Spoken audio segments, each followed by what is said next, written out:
कृपया चैनल को सब्सक्राइब करें। धन्यवाद। सूर्य देव का तेज है न्यारा, सप्त रंगों से जगत संवारा। जीवन का हर अंधियारा मिटाते, सच्चे भक्त का भाग्य जगाते। सूर्य देव की जय, प्रेम से बोलिए सूर्य नारायण भगवान की जय। हे सूर्य देव, आप हम सभी भक्तों पर अपनी कृपा सदा ही बनाए रखना। सभी भक्तों के घर परिवार में सुख समृद्धि का वास देना। तो चलिए मित्रों, नवग्रहों के स्वामी सूर्य देव को नमन करते हुए सुनते हैं रविवार के दिन सूर्य देव की अत्यंत ही सुंदर कथा। तो मित्रों, पहली कथा इस प्रकार शुरू होती है। प्राचीन समय की बात है। एक गांव में एक बुढ़िया रहती थी। उसके पास बहुत धन नहीं था, लेकिन वह संतुष्ट और खुशहाल जीवन जीती थी। वह नियमित रूप से प्रत्येक रविवार का व्रत किया करती थी। रविवार के दिन वह सुबह जल्दी उठकर स्नानादि से निवृत्त होकर अपने घर के आंगन को गोबर से लीपकर साफ सुथरा करती थी। अपने घर को सजाती और भगवान सूर्य देव की आराधना करती थी। सूर्य देव की पूजा के बाद वह व्रत कथा सुनती और सूर्य देव को भोग लगाती। वह दिन में केवल एक बार भोजन करती और बाकी दिन पूजा पाठ में ही बिताती। सूर्य भगवान की अनुकंपा से बुढ़िया को किसी प्रकार की चिंता एवं किसी भी प्रकार का कोई कष्ट नहीं था एवं उसका जीवन सुखमय व्यतीत हो रहा था। बुढ़िया की भक्ति इतनी सच्ची थी कि वह सभी प्रकार के सांसारिक दुखों से हमेशा दूर रहती थी। अब तो समय के साथ उसकी मेहनत और भक्ति का फल उसे मिलने लगा और धीरे धीरे उसका घर धन धान्य से भरपूर होने लगा। परंतु उस बुढ़िया को सुखी और संपन्न होते देख उसकी पड़ोसन उससे जलने लगी। हमेशा ही बुढ़िया को परेशान करने का कोई ना कोई उपाय बनाती रहती थी। अधिक आयु होने के कारण बुढ़िया अब अपनी गाय की सेवा नहीं कर सकती थी, इसलिए उसने कोई गाय नहीं पाल रखी थी। असल में बुढ़िया अपनी पड़ोसन के आंगन में बंधी गाय का गोबर घर लीपने के लिए ले आती थी, ताकि वह अपने घर को साफ सुथरा कर सके और सूर्य देव की पूजा कर सके। बुढ़िया की संपन्नता देख उसकी पड़ोसन को उससे जलन होने लगी।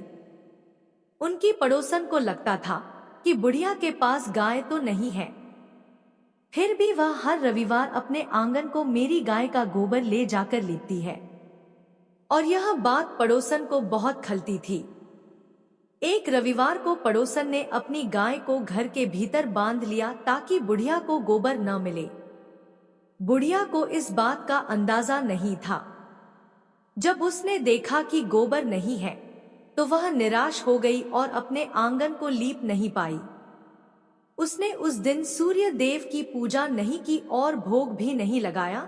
बुढ़िया पूरे दिन उपवास में रही और भूखी प्यासी सो गई। उसकी श्रद्धा और आस्था सूर्य देव के प्रति अडिग थी, लेकिन बिना पूजा के वह बहुत दुखी थी।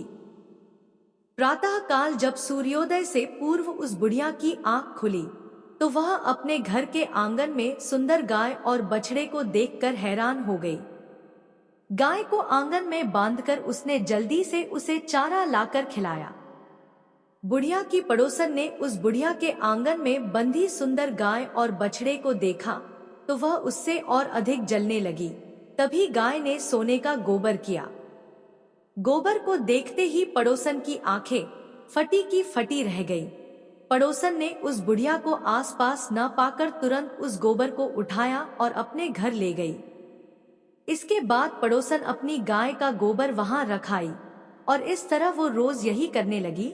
सोने के गोबर से पड़ोसन कुछ ही दिनों में धनवान हो गई। गाय प्रतिदिन सूर्योदय से पूर्व सोने का गोबर किया करती थी और बुढ़िया के उठने के पहले पड़ोसन उस गोबर को उठाकर अपने घर ले जाती थी।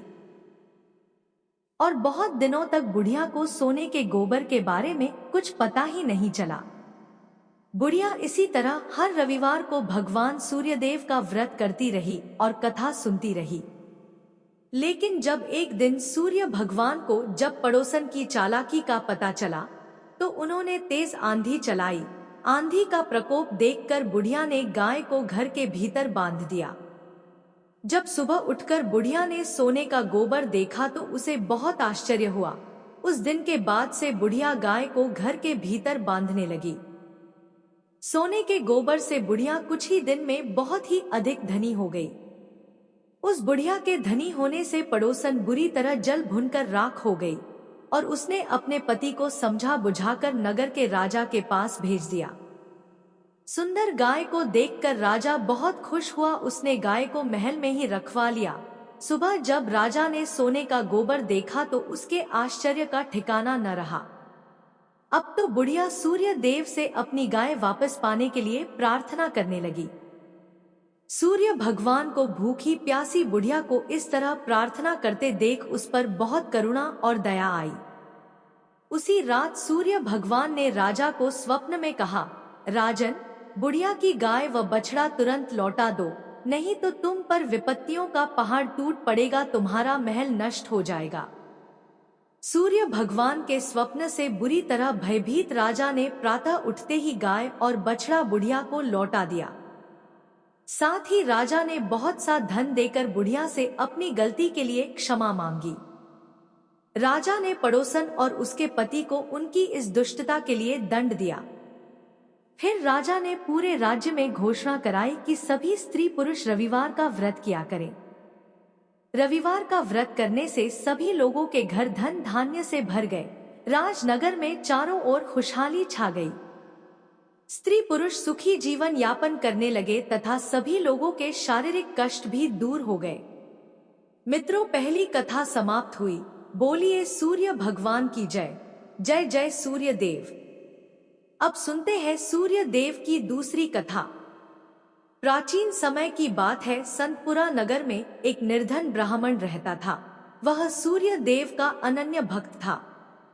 ब्राह्मण संसार के सुख दुख से परे केवल सूर्य देव की आराधना में लीन रहता था।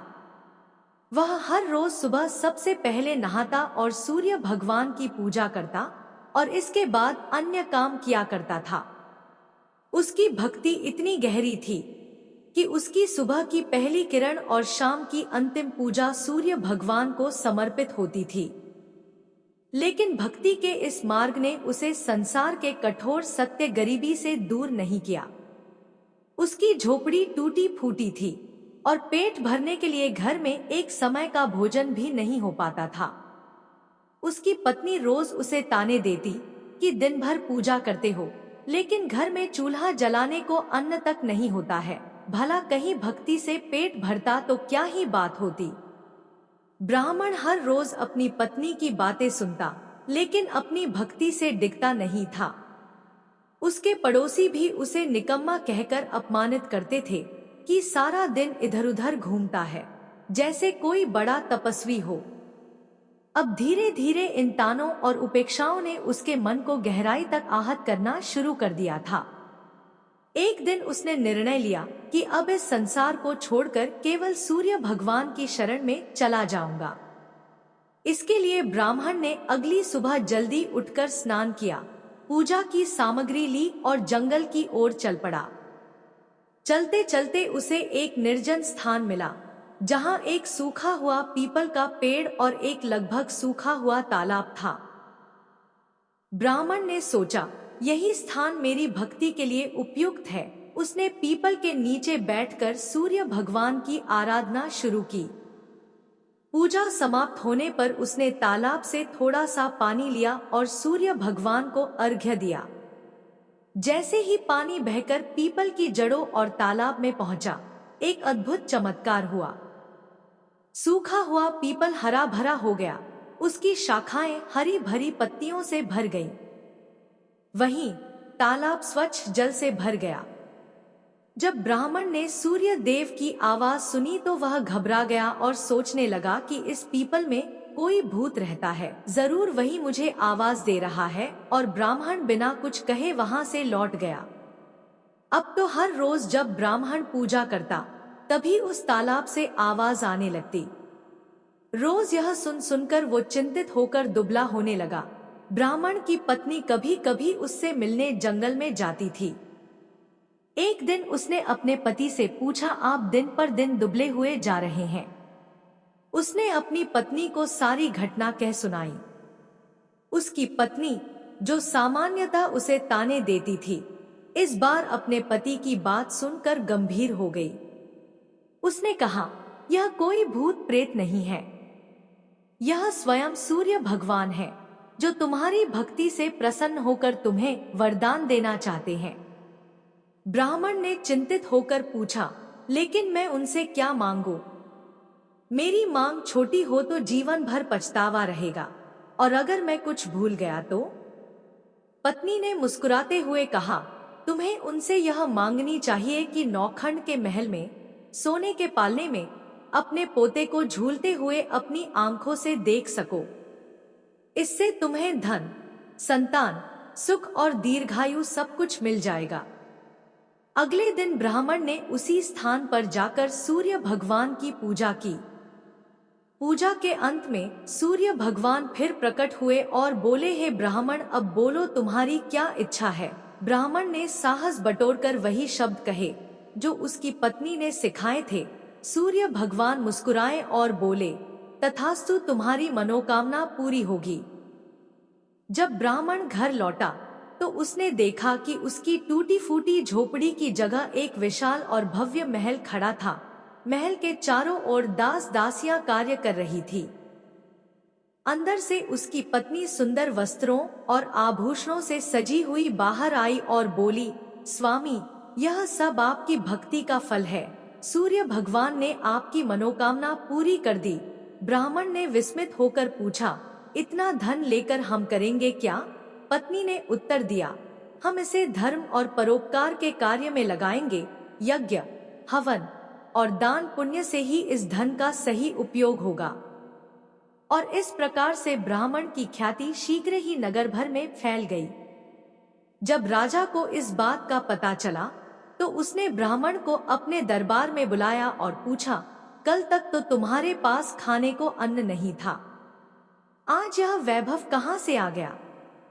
क्या तुमने चोरी की है? डर के कारण ब्राह्मण ने पूरी घटना विस्तार से राजा को बताई। राजा ने कहा, क्या सूर्य देव मेरी मनोकामना भी पूरी करेंगे?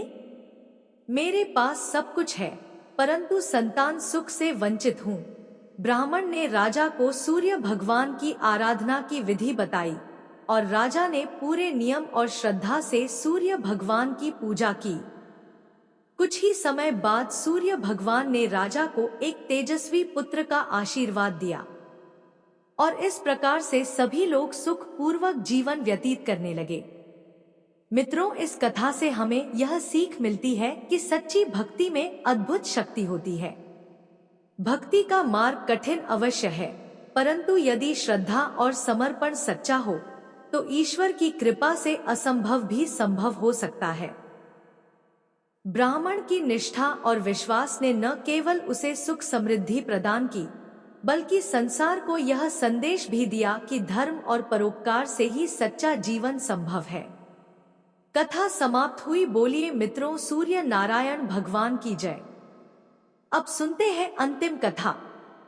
एक समय की बात है जब सूर्य नारायण भगवान अपनी पत्नी रानी संज्ञा के साथ सुखमय जीवन बिता रहे थे। एक दिन रानी संज्ञा के मायके से संदेश आया कि उन्हें अपने पीहर आकर कुछ समय बिताना चाहिए। रानी संज्ञा का मायके जाने का मन नहीं था, लेकिन सूर्य भगवान ने उन्हें समझाया और आग्रह किया कि वह मायके जाए। उन्होंने वादा किया कि वह उनके लिए बहुत सारी सुंदर और उपयोगी वस्तुएं भेजेंगे और इस तरह से रानी संज्ञा मायके चली गईं। कुछ समय बाद सूर्य भगवान ने उनके लिए कई वस्तुएं भेजीं, जिनमें चौपड़ पासा, पचेटा, आती डोरा और मिठाइयां थीं। उन्होंने इन वस्तुओं को बड़े प्यार से भेजा ताकि रानी संज्ञा खुश हो सके। रानी संज्ञा की भाभिया स्वभाव से चंचल और मजाकिया थी। उन्होंने सूर्य भगवान द्वारा भेजे गए इन उपहारों के डिब्बों को खोला और सारा सामान निकालकर उनकी जगह कंकड़, पत्थर और कांटे भर दिए और फिर उन्होंने डिब्बों को वैसे ही बंद कर दिया जैसा उन्हें मिला था। जब रानी संज्ञा ने इन डिब्बों को खोला और उनमें से सामान निकालने के लिए हाथ डाला तो उनके हाथ में कांटे चुभ गए। उनकी भाभियां यह देख जोर जोर से हंसने लगी। यह देखकर रानी संज्ञा को बहुत गुस्सा आया, लेकिन वह कुछ कह नहीं पाई। कुछ समय बाद सूर्य भगवान रानी संज्ञा को वापस लेने आए, लेकिन जब रानी संज्ञा ससुराल लौट आईं, तो उन्होंने सूर्य भगवान से बात करना बंद कर दिया। यहाँ तक कि वह अपनी सासू माँ और अन्य परिजनों से भी कोई बात नहीं करती थी।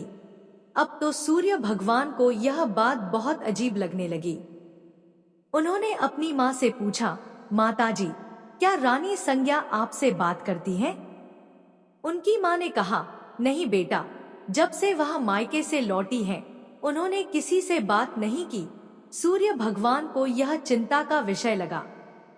उन्होंने अपनी माँ से कहा, आज आप उनसे कहिए कि घर में साल यानी चावल की बोरी रखी है, उससे चावल निकाले, लेकिन ध्यान रखें कि एक भी चावल टूटना नहीं चाहिए। जब रानी संज्ञा को यह काम बताया गया तो वह और अधिक दुखी हो गई और उन्होंने अकेले में बैठकर रोना शुरू कर दिया। फिर वह छत पर गई और चिड़ियों को पुकारने लगी। उन्होंने चिड़ियों से कहा, मैंने हमेशा तुम्हें दाना डाला है, अब मेरी मदद करो और इन चावलों को छील दो। चिड़ियों ने उनकी पुकार सुनी और सभी चावल छीलकर उड़ गईं। सायंकाल में सूर्य भगवान ने अपनी माँ से फिर पूछा, माताजी, रानी संज्ञा ने कुछ कहा? माँ ने जवाब दिया, नहीं बेटा, वह कुछ नहीं बोली। सूर्य भगवान ने कहा, अब आप उनसे कहिए कि 108 छेद वाली मटकियों में पानी भरें। जब रानी संज्ञा को यह काम बताया गया तो वह तालाब के पास जाकर बैठ गई और वहीं रोने लगी। उनकी हालत देखकर मेंढकियां उनके पास आईं और पूछा, आप क्यों रो रही हैं? रानी संज्ञा ने कहा, मेरी सासू माँ ने 108 छेद वाली मटकियों में पानी भरने को कहा है, बताओ इनमें पानी कैसे टिकेगा? मेंढकियों ने कहा, आप चिंता मत करो, हम छेदों पर चिपक जाएंगी, फिर आप आराम से मटकियां भर लेना। यह सुनकर रानी संज्ञा को थोड़ा सुकून मिला। मेंढकियों ने अपनी बात रखी और रानी संज्ञा ने आसानी से मटकियों को पानी से भर दिया। उस दिन भी सूर्य भगवान ने अपनी माँ से पूछा, माताजी, रानी संज्ञा ने कुछ कहा? माँ ने जवाब दिया, नहीं बेटा, वह अभी भी चुप है। सूर्य भगवान ने कहा, अब आप उनसे कहिए कि बाग में उनकी मासी जी आई हैं, उनसे मिलने जाए और उनसे यह भी कहिए कि जिस तरफ धागे बिखरे हैं उस तरफ जाए।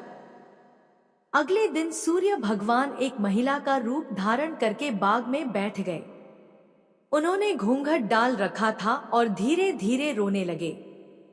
जब रानी संज्ञा वहां आई तो उन्होंने उस महिला को रोते देखा तो रानी संज्ञा ने पूछा, तुम क्यों रो रही हो?